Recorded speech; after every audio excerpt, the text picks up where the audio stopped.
حج نصیب فرمایا۔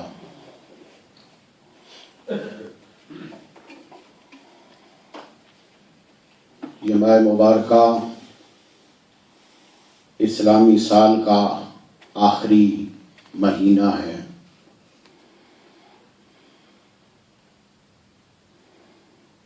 اسلامی سال کے آخری مہینے کے اندر بھی قربانی ہے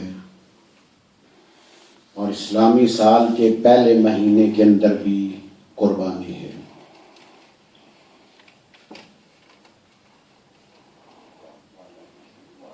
قرآن مجید فرقان حمید کی سورہ فجر کی چند آیتیں تلاوت کی ہیں۔ اللہ تبارک و تعالی فجر کی قسم فرماتے ہیں، والفجر، قسم ہے فجر کی، ولیال عشر، اور 10 راتوں کی قسم،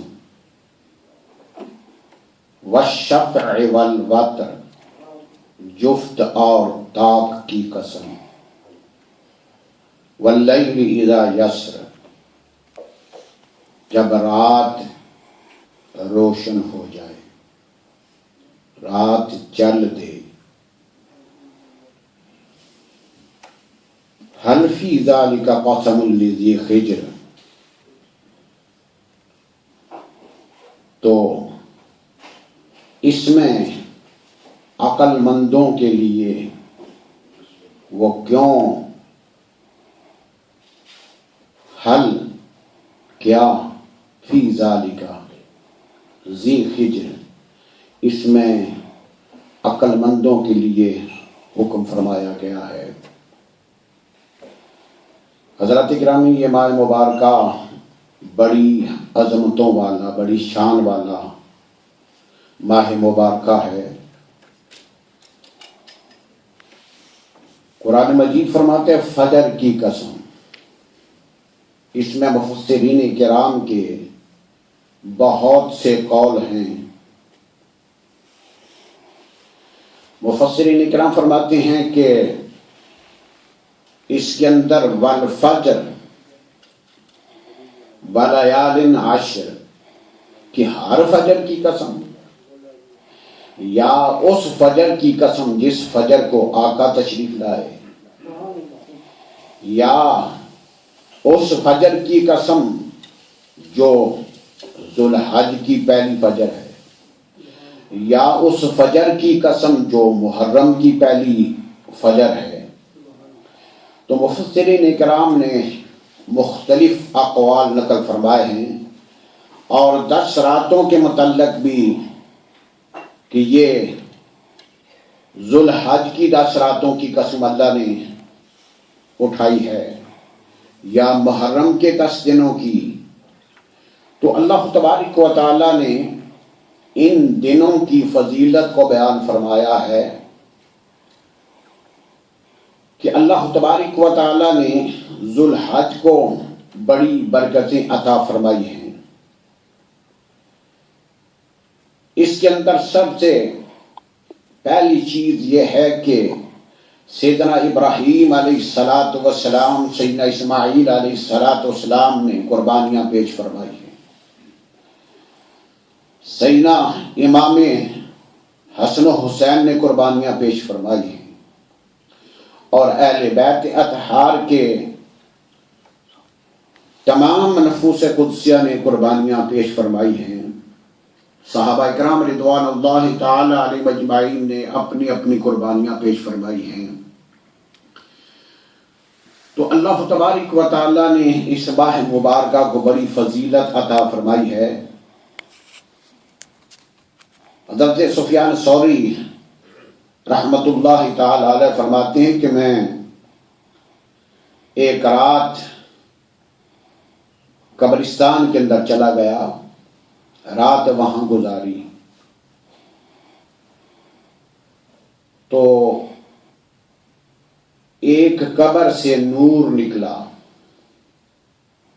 ایک قبر سے نور نکلا، تو میں اس قبر کے پاس چلا گیا جا کے پوچھا تو قبر والے نے بتایا کہ یہ ذوالحج کے 10 روزوں کا نور ہے. ذوالحج کے 10 روزوں کا یہ نور ہے. تو جس نے ذوالحج کے 10 روزے رکھے اس کی قبر سے اللہ تبارک و تعالی نور برآمد فرمائے گا. عموماً 9ویں اور 10ویں ذوالحج کے روزے رکھے جاتے ہیں. تو یہ بھی اللہ تبارک و تعالی اگر توفیق عطا فرمائے تو بہت بڑی فضیلت کی بات ہے. تو جس وقت اللہ تبارک و تعالی نے ہمیں یہ ماہ مبارکہ عطا فرمایا تو اس ماہ مبارکہ کے اندر حج ارکان اسلام میں سے جو 5واں رکن ہے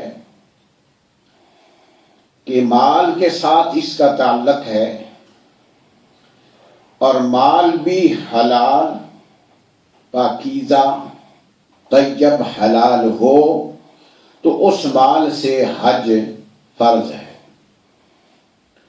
اور یہ ارکان اسلام میں سے ایک رکن ہے اور آخری رکن ہے کہ استطاعت ہو، طاقت ہو، مال ہو تو پھر حج فرض ہے. اگر نہ ہو تو فرض ہی نہیں. اگر پیسے نہیں، گھر سے لے کر وہاں تک اور وہاں سے واپس گھر تک اور پیچھے گھر والوں کا نان نفقہ جو ہے یہ سارے کا سارا استطاعت کے اندر شامل ہے. اگر یہ ساری چیزیں ہیں موجود تو پھر حج فرض ہے. اور پھر زندگی میں ایک بار فرض ہے.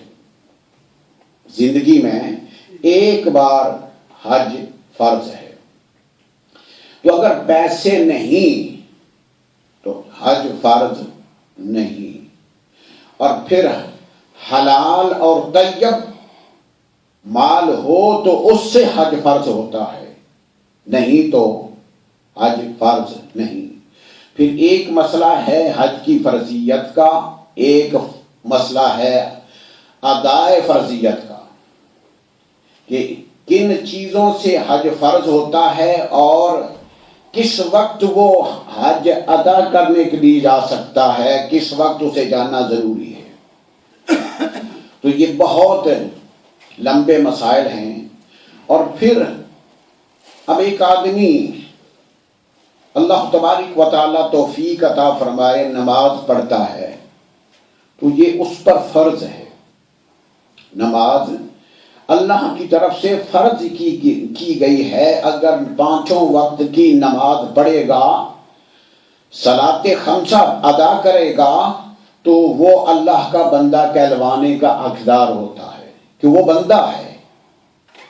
کیونکہ بندہ آمد برائے بندگی، زندگی بے بندگی شرمندگی. جو بندگی کے بغیر زندگی ہے وہ شرمندگی ہے. کیونکہ مالک کی طرف سے حکم ہے کہ میری بارگاہ میں جھکو نماز ادا کرو. اور پھر نماز کو قائم کرنے کا حکم فرمایا گیا ہے کہ نماز کو قائم کرنا ہے، نہ کہ دل آیا تو پڑھ لی، دل نہ آیا تو نہ پڑھی. یہ نماز نہیں ہے. تو جس وقت حج فرض ہو جاتا ہے تو یہ ارکان اسلام کو ادا کرنے کا ایک وقت، ایک ذریعہ اللہ تبارک و تعالیٰ نے مقرر فرمایا کہ جب اس کے پاس مال و دولت ہو جائیں، گھر سے لے کر عرفات تک، مکہ شریف تک اور پھر واپسی گھر آنے تک گھر والوں کے لیے کھانے کا انتظام بھی کرے، اپنا بھی انتظام کرے، تو پھر اس وقت اس پہ حج فرض ہوتا ہے. اور یہ ارکان اسلام میں سے ایک رکن ہے جسے ادا کرنا ضروری ہوتا ہے. حج رکن کو ادا کرنا، لیکن ہم حج کو ایک عہدہ، ایک ٹائٹل بنا لیتے ہیں کہ آپ کو پتہ نہیں میں حاجی ہوں. تو یہ رکن کو ادا کرنے کے بعد اور پھر حج کے اندر جو کام ہیں، جو چیزیں ہیں، احرام بھی شرط ہے. احرام کے بغیر حج نہیں ہوتا. اور طواف کرتا ہے کعبۃ اللہ کا، بیت اللہ کا طواف کرتا ہے. تو اس کے بعد عرفات جا کے بیٹھ جاتا ہے، جمرات کو کنکریاں مارتا ہے. یہ حج کے افعال ہیں، حج کے کام ہیں. اور جس وقت احرام باندھ لیتا ہے تو بندہ تو جب کسی معزز انسان کے پاس جانے کا ارادہ کرتا ہے تو اچھے اچھے کپڑے پہنتا ہے، خوبصورت صاف ستھرے کپڑے پہنتا ہے کہ میں آج بڑی اونچی شخصیت، اعلیٰ شخصیت کے پاس جا رہا ہوں، محترم اور مکرم شخص کے پاس جا رہا ہوں. تو اچھے کپڑے پہن کر جاتا ہے. تو خالق کے پاس جائے تو 2 چادریں لپیٹ کے ننگا ہو کے چلا جائے. مفسرین اکرام حکمت بیان فرماتے ہیں کہ جتنا بھی نیچے سے لے کر اوپر تک مخلوق میں سے کوئی معزز ہوگا، خدا جتنا معزز نہیں ہو سکتا. جتنا محترم ہوگا، خدا جتنا محترم نہیں ہو سکتا. اس لیے پورے سسٹم کو ختم کر دیا گیا ہے. نہ 1 پیس، نہ 2 پیس، نہ 3 پیس، اور نہ شیروانی، نہ پگ، نہ شملہ، نہ کلا. کیا کرنا ہے 2 چادریں کہ انسان کو یاد دلایا جاتا ہے تو جس طرح آیا تھا تو ننگا تھا، گھر والوں نے تجھے لپیٹ دیا. تو جس وقت حج پہ جائے تو اسے اصلیت یاد کرائی جاتی ہے کہ اب تو جس طرح آیا تھا، اب تو رب کی بارگاہ میں اس طرح جا رہا ہے، کیونکہ جس وقت تو آیا تھا تو تیرے ذمے کوئی گناہ نہیں تھا. اب تو جا رہا ہے، جب واپس آئے تو تیرے ذمے کوئی گناہ نہ ہو. اس لیے فرمایا کہ الحج اشہر معلومات، حج کے معلوم مہینے ہیں.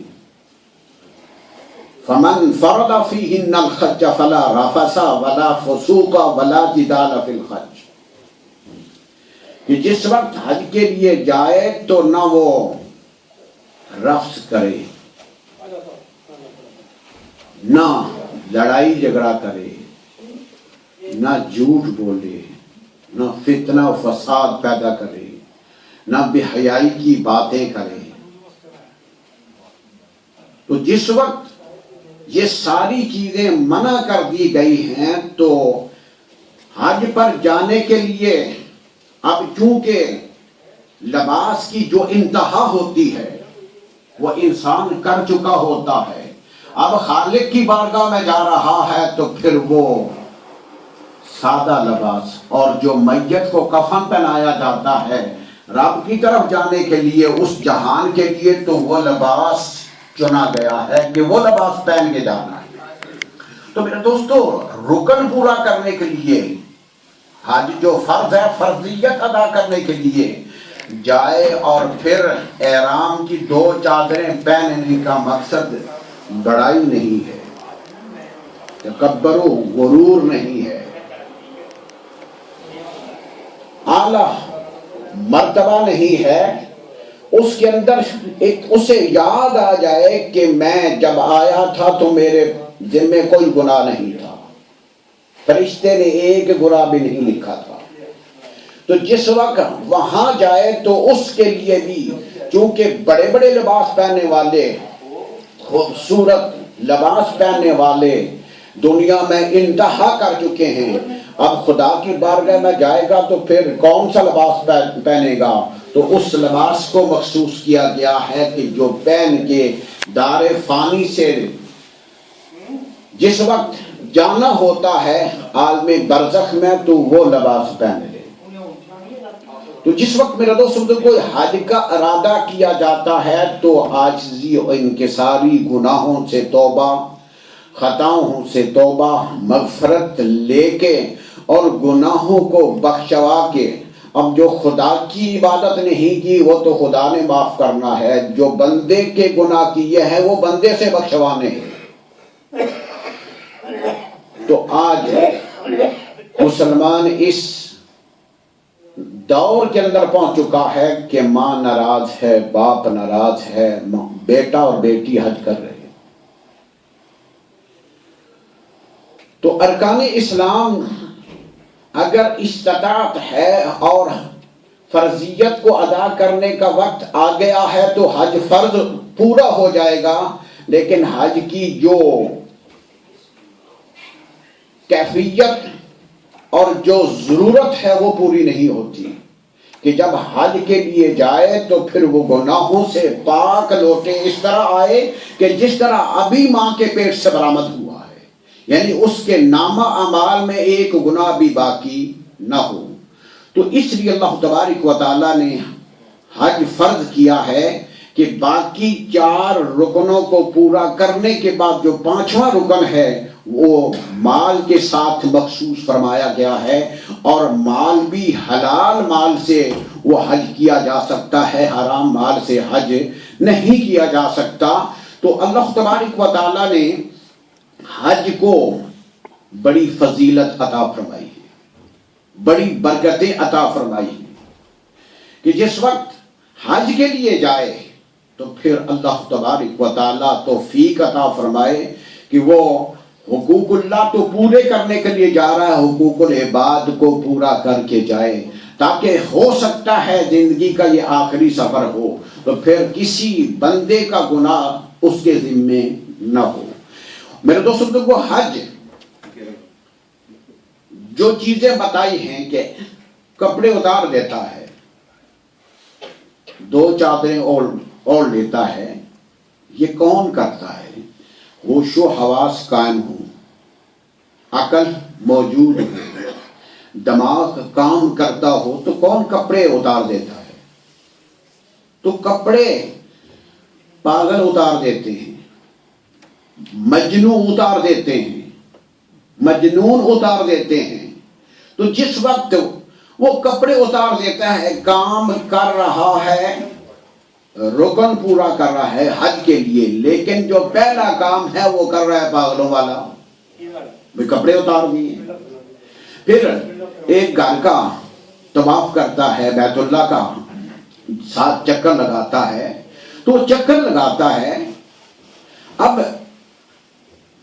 نماز پڑھتا ہے تو نماز کے اندر آ کے اللہ اکبر کہہ کے نیت کر کے کھڑا ہو جاتا ہے، پتہ چل جاتا ہے کہ یہ اللہ کی بارگاہ میں کھڑا ہو گیا، اللہ تو بڑا ہے۔ اب احرام باندھا ہوا ہے اور طواف کر رہا ہے، اللہ کے گھر کے چکر لگا رہا ہے، کبھی جا کے بیٹھ جاتا ہے میدان عرفات میں، کبھی کنکریاں مارتا ہے۔ تو یہ کام تو پاگلوں والے ہیں، مجنونوں والے ہیں۔ تو جس وقت وہاں جاتا ہے یہ اس قسم کے کام کرتا ہے، اللہ تبارک و تعالیٰ فرماتا ہے کہ میں اس کے گناہوں کو معاف کر دیتا ہوں، اس کے گناہوں کو معاف کر دیتا ہوں۔ جب حج فرض ادا کر لیتا ہے تو میں اسے اس طرح کر دیتا ہوں جس طرح کہ ابھی وہ ماں کے پیٹ سے برآمد ہوا ہے۔ تو میرے دوستو، اگر وہ حج ہم کرنے کے لیے جائیں تو پھر تو بہت فائدہ ہے۔ اگر یہ میرا 40واں حج ہے، 50واں حج ہے، 6واں حج ہے، 7واں حج ہے، ماں بھوکی مر رہی ہے، بہن بھائی مشکل سے وقت پاس کر رہی ہے، اور میں حج پہ حج کیے جا رہا ہوں، اگر اللہ نے لکھ دیا ہے کہ جس وقت سیدنا ابراہیم علیہ السلام نے اعلان فرمایا وَلِلَّهِ عَلَى النَّاسِ حِجُّ الْبَيْتِ مَنِ اسْتَطَاعَ إِلَيْهِ سَبِيلًا، تو جس وقت جس روح نے جتنی مرتبہ لبیک کہی ہے اتنی بار وہ حج کرے گا۔ جس روح نے جتنی بار حج لبیک کہی ہے وہ اتنی بار حج کرے گا، اور جس روح نے لبیک نہیں کہی وہ حج نہیں کر سکتا۔ تو تو جس وقت سیدنا ابراہیم علیہ السلام نے اعلان فرمایا تو قیامت تک کے آنے والے مسلمان مردوں، بوڑھے، بچوں، جوانوں نے، سب نے، جس نے وہ آواز سنی ہے اور آواز سب تک وہ پہنچ گئی ہے، تو جس نے جتنی بار لبیک کہی ہے وہ حج کے لیے جائے گا۔ بزرگ فرماتے ہیں کہ میں حج کر کے حج کے لیے گیا، اور پھر میں مسجد خیف اور مناج جہاں شیطانوں کو کنکریاں مارتے ہیں، اس کے درمیان اس ایریا میں سو گیا، تو خواب کے اندر دیکھتا ہوں کہ 2 فرشتے آئے ہیں۔ وہ فرشتہ ایک دوسرے سے پوچھتا ہے کہ آج تو کیوں آیا ہے؟ اس نے کہا کہ میں ان لوگوں کو دیکھنے کے لیے آیا ہوں۔ تو دوسرا فرشتہ خود ہی کہتا ہے کہ آج اس لیے ہم آئے ہیں کہ آج پتہ کریں کہ کتنے لوگوں کا حج قبول ہوا ہے۔ اس لیے آئے ہیں کہ پتہ کریں کہ کتنے لوگوں کے حج قبول ہوئے ہیں۔ تو وہ فرشتہ خود ہی پہلے والے کو جواب دیتا ہے، دوسرا فرشتہ، کہ اس سال 6 لاکھ مسلمانوں نے حج کیا ہے۔ 6 لاکھ مسلمانوں نے حج کیا ہے، تو قبول کتنے کو ہوا ہے؟ صرف 6 لوگوں کا حج قبول ہوا ہے۔ صرف 6 حاجیوں کے حج قبول ہوئے ہیں۔ تو فرماتے ہیں کہ میں سوچنے پہ مجبور ہو، کیا میں ان لوگوں میں سے ہوں گا کہ میرا بھی قبول ہوا ہوگا؟ اللہ کے ولی ہیں، سوچنے لگ گئے کیا میں بھی ان لوگوں میں سے ہوں گا کہ جس کا حج قبول ہوا ہوگا؟ فرماتے ہیں مجھے بڑی فکر ہوئی کہ 6 لاکھ میں سے صرف 6 کا حج قبول ہوا ہے۔ فکر کے اندر پڑ گیا، پروردگار عالم پتہ نہیں میرا بھی قبول ہوا ہے کہ نہیں، اور جن کے قبول نہیں ہوئے کیا وجہ ہوگی، کیوں قبول نہیں ہوئے؟